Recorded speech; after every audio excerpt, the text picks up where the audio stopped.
then felt that he was knocked back off his feet by an invisible force, and he felt a burning sensation on his abdomen. The figure kept its device trained on him, and he dared not get up until the occupants filed back into the craft, and it began to rise into the air before shooting off into the night.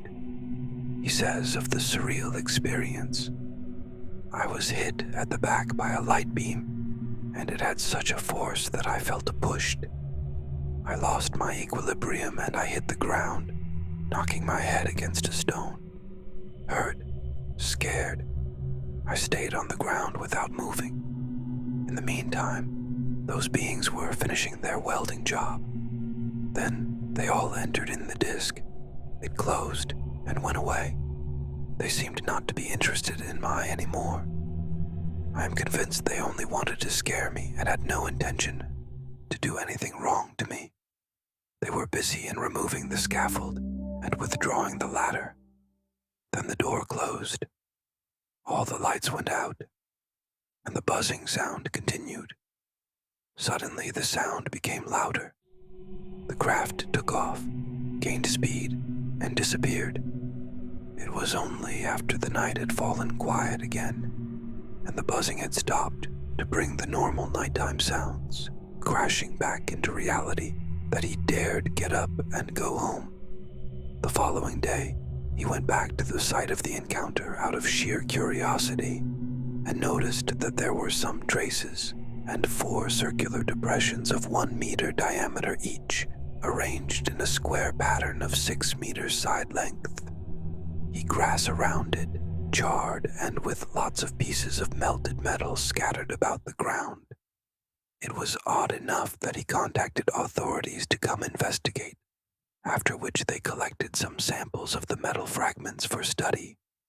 Analysis of the shards could only determine that they were some sort of heat-resistant, anti-friction metal.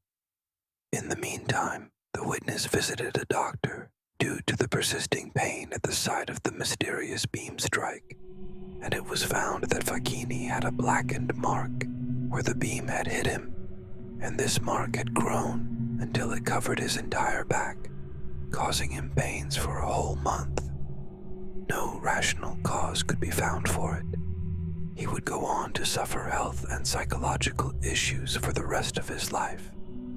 In the following decade, we have a case from September of 1964, when 28-year-old Donald Schrum and his friends were out bow and arrow hunting at Cisco Grove, Placer County, California. They had gone out hunting in the area many times before, so there was at first no reason to suspect that this would be any different from any of their other trips. Yet there would be a series of events that would play out that would end in one of the most bizarre alien encounters on record. At some point during the day, Schrum apparently got so caught up in trying to track down deer that he became separated from the rest of the group. As night began to fall and the trees grew dark, he decided that it would be better to just hunker down for the night and catch up with the others at camp in the morning. So he took up a position in a tree.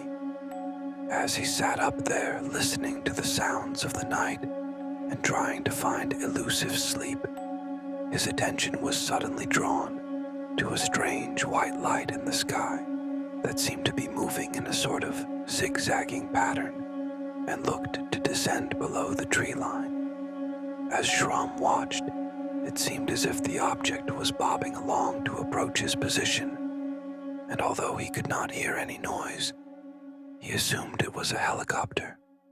Curiosity got the better of him, and so he dismounted from his safe perch up in the tree to try and get a closer look. He suspected that it might be a search party out looking for him after he failed to return to camp, so he launched a flare to let them know where he was, after which the light rapidly came right towards him, coming to within 50 feet and showing itself to be no normal helicopter. In fact, Schrum would describe it as a glowing, cigar-shaped object that was immense, around 14 stories tall. From this object, a smaller one detached and supposedly came to rest not far away, which was enough to send Shrum scurrying back up into his tree for safety. He allegedly cowered there in the shadows, in hiding for some time, until he heard the sound of what sounded like people walking through the brush below. Yet when he peeked down, he could see that these were not normal people at all. Shrum would claim that he saw 3 entities, 2 of them humanoids standing about 5 feet tall and wearing silver coveralls and goggles of some sort, while the third was a hulking robotic creature with glowing orange eyes. These entities approached the tree, and much to Shrum's horror, the robot began shaking it violently with incredible strength in an apparent effort to get Shrum out of it. The terrified man hung on for dear life as these otherworldly beings continued their siege of his tree, and at some point during this ordeal, he claimed that the robotic entity emitted some kind of white vapor from its mouth, which had a strange odor and caused him to black out. He woke up sometime later feeling nauseous and lethargic, but still up in his tree. Unfortunately, his aggressors were still there as well, and Shrum threw some lit matches and other items at them in a pathetic attempt to scare them off, before finally remembering his bow and using that to fire on them, hitting the robot 3 times to send sparks flying, but doing very little actual damage. In the end, Shrum's bow and arrow assault did not dissuade the outlandish beings, and indeed, a second robot much like the first soon joined them. Once again, the robots released that toxic gas to render him unconscious, and once again, he awoke feeling sick. Only this time the aliens had gotten bolder and were actually climbing up the tree. Shrum managed to pelt them with various objects he had on him, and they climbed back down to circle and shake the tree. This would go on all night, until the coming of dawn, when they apparently sent nearly a dozen of those robotic things at him, and caused him to black out once more, with a voluminous cloud of that smoke. However, this time when he woke, he was oddly hanging from a branch by his belt, and they were all gone, as if they had never been there at all. In the light of day, Shrum was able to make his way back to camp, where he learned one of his friends had also seen the UFO the previous night. Shrum would come forward with his bizarre tale and even talk to Air Force personnel about it, who were very eager to write it off as either fantasy or someone playing a prank on him. We are left to wonder what it really was he saw, what those creatures were, and perhaps most importantly, why they weren't able to get him out of that tree despite having vapor-spewing robot goons. One interesting point was made by the Iron Skeptic, who says, "Another thing is the way that the aliens are reported to have acted. Think about this for a moment. They could conquer the non-trivial challenge of interstellar travel, but they can't get a guy out of a tree. That's ridiculous. That's like Andre the Giant not being able to open a jar of pickles. One way or another, those pickles are coming out of there.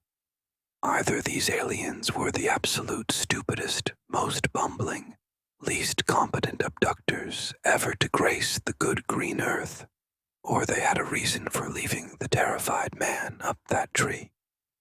Their actions do, to some extent, appear similar to the actions of the Hopkinsville goblins, or the tiny, wrinkled little men that scared the hell out of some drunkards in Ryrie, Idaho, in the 60s. The aliens don't seem to really want anything other than to scare the hell out of some people. The UFO enthusiasts claim that sometimes aliens just like to screw around with people they abduct, apparently to gauge their reactions. For instance, sometimes they'll show abductees apocalyptic images of the world being destroyed, just to see how the human will react. Could this just be some evil alien psychology experiment?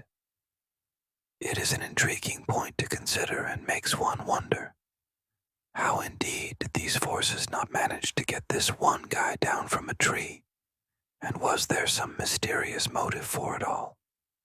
The case is certainly one of the stranger ones out there and has remained amazingly under the radar for the most part. Whatever one may think of such far-out reports, a case of a guy hiding in a tree while robot aliens attack him certainly is not something you see every day, and it is a truly outlandish case that will most likely remain confined to the outer fringe.